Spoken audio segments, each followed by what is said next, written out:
Assalamualaikum warahmatullahi wabarakatuh. Hari ini saya akan membahas tentang terapi pasangan dan terapi keluarga. Apa itu terapi keluarga, konseling keluarga, dan apa itu yang dimaksud dengan terapi pasangan, seperti itu.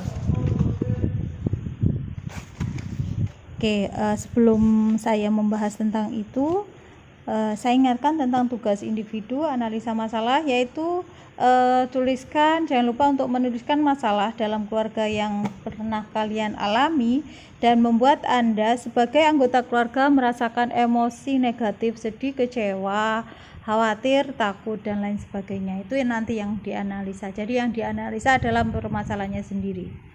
Kemudian kita akan membahas latar belakang terapi pasangan dan keluarga itu ada. Yang pertama, umumnya pasangan yang memiliki masalah itu datang ke terapis yang memiliki anak ya. Masalah anak itu dapat berasal dari permasalahan orang tua. Sebaliknya, terganggunya keharmonisan hubungan pasangan dapat berasal dari permasalahan perilaku anak. Jadi masalah muncul karena kehadiran anak, di mana anak itu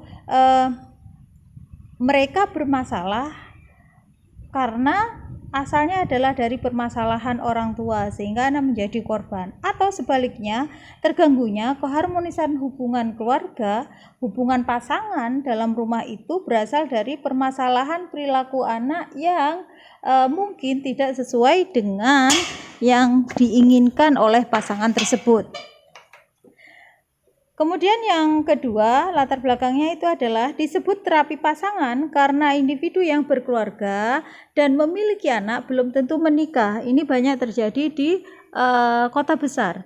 Kalau di kota-kota kecil mungkin hal ini sangat tabu gitu kan. Tetapi ketika kita sudah misalnya kita ke kota besar, maka gaya hidup modern, hal ini bukan hal yang tabu lagi. Mereka ada memang sebagian pasangan yang mereka itu memilih untuk tidak menikah tetapi mereka hidup bersama dan memiliki anak, seperti itu. Kemudian yang ketiga, secara awam sering disebut konseling pernikahan. Jadi konseling terapi pasangan itu juga sering disebut dengan konseling pernikahan. Begitu juga dengan konseling keluarga. Banyak yang memang di sini itu tidak bisa membedakan antara konseling keluarga dan konseling pernikahan. Nanti bagaimana konseling keluarga, konseling pernikahan nanti akan kita bahas dalam dalam presentasi yang berbeda. Kemudian yang ketiga adalah yang keempat, kadangkala masalah perilaku anak tidak selalu bersumber hanya pada diri anak saja. Ada kalanya keluarga punya peranan terhadap masalah tersebut. Sama dengan yang di atas tadi. Jadi anak itu memang seringkali dia menjadi penyebab dalam masalah sebuah keluarga gitu kan. Tetapi sebenarnya tidak selalu bersumber dari anak itu tersendiri gitu kan. Anak itu sendiri, ada kalanya juga keluarga punya peranan terhadap masalah tersebut. Misalnya dalam sebuah keluarga ada pasangan yang mereka kurang harmonis sehingga bertengkar setiap hari, misalnya seperti itu. Dan anak melihat itu, ketika anak melihat itu dia merasa tidak nyaman di rumah, akhirnya dia menarik perhatian orang tuanya dengan melakukan hal-hal yang sebenarnya menurut orang tua atau menurut masyarakat ya, menurut kita itu adalah hal yang istilahnya kenakalan remaja, kenakalan anak, seperti itu. Ini banyak terjadi, seringkali terjadi seperti itu. Jadi bentuk protes anak kepada keluarga atau kepada orang tua mereka. Atau anak yang dia ada di keluarga, sebenarnya tidak ada pertengkaran dalam keluarga itu, tetapi orang tua mendidik secara otoriter sehingga anak merasa tertekan. Jadi keinginan dia tidak didengarkan oleh orang tua, sehingga anak merasa tidak nyaman dan membuat protes pada orang tuanya, kepada ayah atau ibunya dengan cara yang negatif seperti itu. Kemudian jenis-jenis terapi keluarga, ada berapa jenis-jenis dalam terapi keluarga atau konseling keluarga ini. Yang pertama yaitu menghadirkan seluruh anggota satu persatu tanpa saling bertemu satu sama lain. Jadi seluruh anggota, semua keluarga itu dihadirkan. Misalnya ada ayah, ibu, nenek, kakek, anak, misalnya seperti itu. Tetapi mereka meskipun dihadirkan itu tidak bertemu antara satu dengan yang lain. Artinya tidak bersama-sama. Jadi berbeda tempat atau berbeda waktu seperti itu. Kemudian untuk konselornya itu bisa sama atau berbeda untuk setiap anggotanya. Kalau memang konselor merasa yakin dia mampu atau memang permintaan dari keluarga tersebut dia ingin konselor yang sama gitu kan, jadi bisa satu konselor. Tetapi kalau misalnya memang ada permintaan dari keluarga atau konselor memang dia membutuhkan teman sejawat lain, dia bisa menggunakan konselor lain untuk menangani untuk menerapi anggota tersebut seperti itu. Yang jelas itu seluruh anggota itu dihadirkan satu persatu, tetapi mereka tidak bisa bertemu saling bertemu antara satu dengan lain. Jadi bisa di ruangan yang berbeda. Kemudian yang kedua, seluruh anggota keluarga dihadirkan bersamaan. Di sini dapat terlihat interaksi antar anggota keluarga, tetapi dapat pula terjadi ada anggota keluarga yang tidak bicara jujur. Jadi anggota keluarga itu dihadirkan bersamaan, semuanya berkumpul dalam satu ruangan. Di sini konselor bisa melihat interaksi cara berkomunikasi antar anggota keluarga. Masalahnya di sini kalau misalnya dalam keluarga tersebut ada yang dia memiliki kuasa, artinya yang ditakuti dalam anggota itu kan, anggota keluarga itu, maka bisa saja di situ ada nanti anggota keluarga yang bicaranya tidak jujur karena ketakutannya seperti itu. Makanya di sini perlunya ada kontrak atau aturan konseling sebelum konseling dimulai. Jadi di sini peran konselor sangat penting. Artinya kontrak itu sangat penting ketika kita menghadirkan mereka secara bersamaan, karena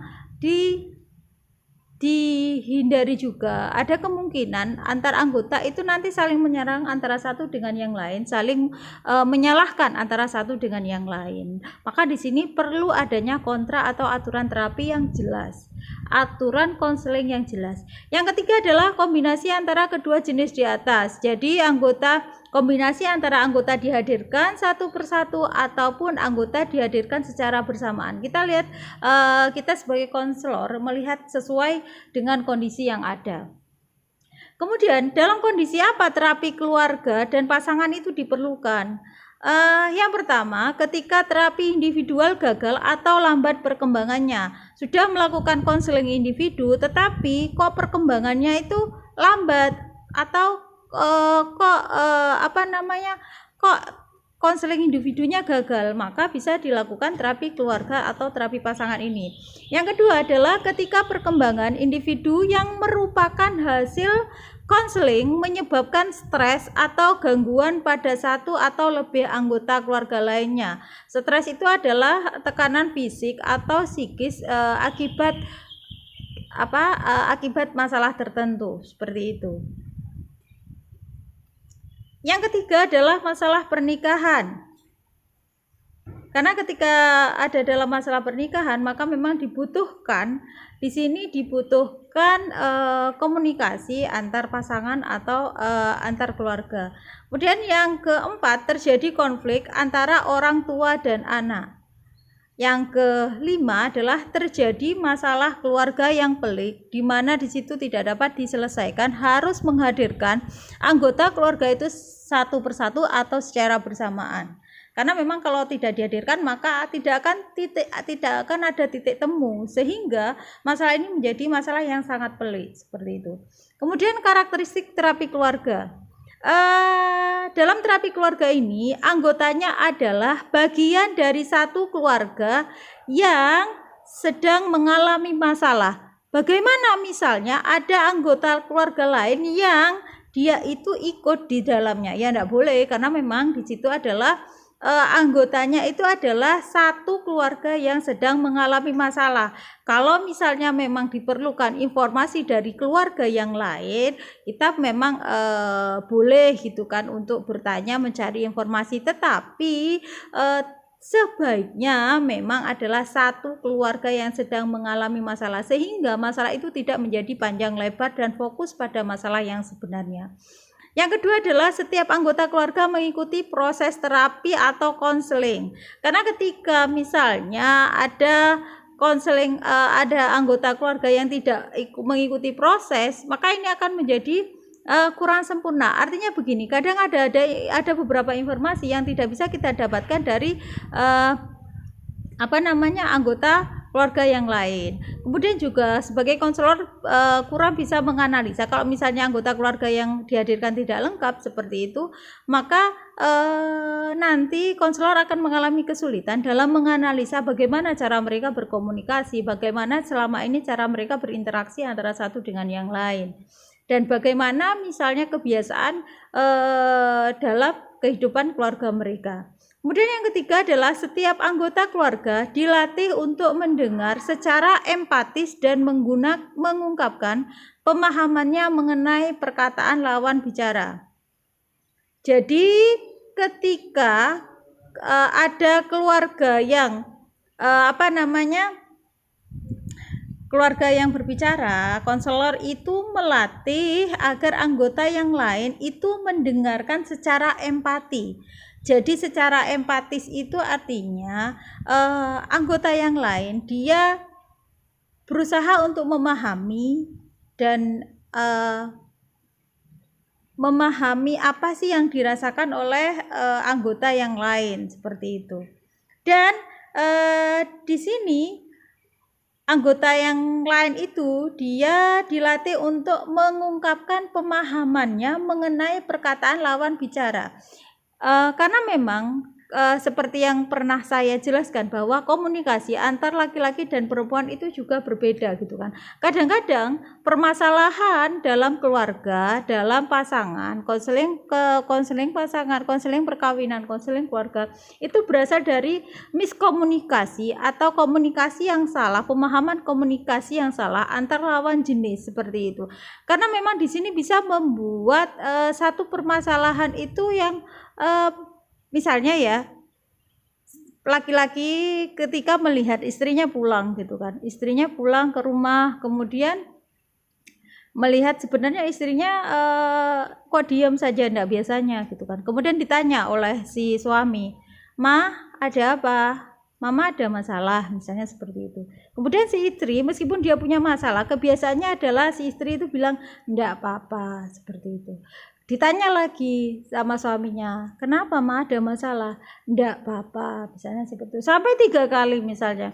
Laki-laki ketika dia bertanya seperti itu dan mendengarkan jawaban istrinya mengatakan tidak apa-apa, berarti laki-laki biasanya menyimpulkan bahwa memang tidak terjadi apa-apa, ataupun jikapun ada apa-apa berarti si istri bisa mengatasi dengan baik. Sebaliknya, seorang istri dia berharap dia dengan mengatakan tidak apa-apa, sebenarnya ada apa-apa, tapi dia ingin perhatian lebih dari suaminya. Dia ingin suaminya lebih peka. Permasalahannya adalah peka itu bukan tertulis di wajah. Peka tidak seperti itu, tetapi peka itu adalah perlu latihan. Tidak semua orang bisa melihat kepekaan itu. Jadi ini bisa menjadi sumber masalah juga dalam sebuah keluarga atau pasangan. Kemudian yang keempat adalah biasanya ada rekaman proses terapi. Di sini kenapa dibutuhkan rekaman proses terapi itu, proses konseling itu? Di sini untuk melihat reaksi diri dan nantinya setelah itu akan diberikan feedback ya, diberikan feedback oleh konselor, seperti itu. Kemudian juga yang kelima ada pekerjaan rumah atau tugas yang harus dikerjakan terkait dengan permasalahan. Jadi nanti konselor akan memberikan tugas kepada masing-masing anggota keluarga yang harus dikerjakan terkait dengan permasalahan yang ada. Kemudian tujuan terapi pasangan dan terapi keluarga atau konseling keluarga dan konseling pasangan, konseling perkawinan. Tujuan utamanya adalah meningkatkan fungsi dan peran setiap anggota keluarga sebagai satu kelompok yang saling tergantung sama lain. Kemudian tujuan terapi keluarga, ada 2 tujuan terapi keluarga. Tadi tujuan utama yaitu meningkatkan fungsi dan peran setiap anggota keluarga sebagai satu kelompok yang saling tergantung satu sama lain. Kemudian 2 tujuan terapi atau konseling keluarga, yaitu yang pertama adalah tujuan primer. Tujuan primer itu langsung terkait dengan peran individu dalam keluarga. Bagaimana meningkatkan komunikasi dalam keluarga, meningkatkan empati dalam keluarga, karena memang di sini sangat penting gitu kan. Komunikasi itu adalah kunci dalam sebuah rumah tangga, begitu juga dalam keluarga, begitu juga empati dalam keluarga. Anda bisa membayangkan bagaimana jika misalnya dalam sebuah keluarga antar satu dengan yang lain anggota tidak ada empati di dalamnya kepada mereka. Yang terjadi adalah masalah-masalah yang ada akan semakin banyak atau semakin pelik. Kemudian tujuan sekundernya lebih terkait kepada berfungsinya individu sebagai pribadi. Di sini tujuannya adalah meningkatkan performa kerja. Ada tujuan jangka panjang dan jangka pendek yang disepakati bersama dalam pertemuan awal. Jadi pertemuan awal itu memang harus ada tujuan jangka panjang dan jangka pendek, dan ini harus disepakati bersama-sama gitu kan oleh setiap anggota. Kemudian setiap anggota itu setiap anggota keluarga itu mereka bicara, kemudian dikompromikan sampai tercapainya kesepakatan. Kemudian tujuan jangka panjang ini dapat pula berbentuk sejalan dengan proses konseling yang ada. Memang harus ada kesepakatan bersama. Jadi tujuan jangka panjangnya, visi misinya itu harus jelas dalam sebuah keluarga gitu, seperti itu. Di sini tugas dan peran terapis itu apa? Yang pertama adalah tugas dan peran konselor. Terapis di sini adalah konselor. Kenapa terapis? Karena memang kadang bukan hanya konselor, psikolog, psikiater ini juga menggunakan konseling keluarga dan konseling perkawinan seperti itu. Yang pertama adalah memfasilitasi komunikasi dan perasaan antar anggota keluarga. Bagaimana seorang konselor dia bisa menjadi mediator gitu kan, mediator komunikasi dan perasaan, bukan hanya komunikasi tetapi perasaan antar anggota dan keluarga, sehingga setiap anggota keluarga itu tahu, oh ini loh keinginan anggota keluarga yang lain, oh ini loh keinginan istri saya, ini keinginan suami saya, ini keinginan anak saya, seperti itu. Kemudian yang kedua, memperbaiki peran yang terganggu dan terjadinya saling berkelompok antar anggota keluarga. Jadi biasanya masalah itu juga terjadi dalam keluarga karena peran dalam keluarga itu terganggu. Setelah kalau misalnya keluarga besar ini terjadinya saling berkelompok antar anggota keluarga. Kalau misalnya di dalam keluarga itu ada bukan hanya keluarga inti kan ada ayah, ibu dan anak. Misalnya ada pihak ketiga gitu kan. Kalau misalnya ada mereka hidup di matriolokal ataupun patriolokal, ini akan menjadi masalah tersendiri seperti itu. Karena ada pihak-pihak tertentu nanti yang terlibat di dalamnya. Kemudian yang ketiga adalah sebagai model peran pendidik dan memberi contoh pada anggota cara terbaik untuk hadapi pertengkaran dan konflik. Di sini adalah tugasnya konselor, dia sebagai model peran, mencontohkan, kemudian dia sebagai pendidik seperti itu di dalam konseling keluarga itu, sehingga dalam keluarga itu tahu, oh seperti ini toh peran yang sebenarnya, modelnya perannya seperti ini toh, contohnya seperti itu, oh seperti ini toh komunikasi yang diinginkan, misalnya seperti itu. Oke, untuk teknik akan saya sampaikan pada presentasi berikutnya. hari ini pengantarnya saja saya akhiri. Wassalamualaikum warahmatullahi wabarakatuh.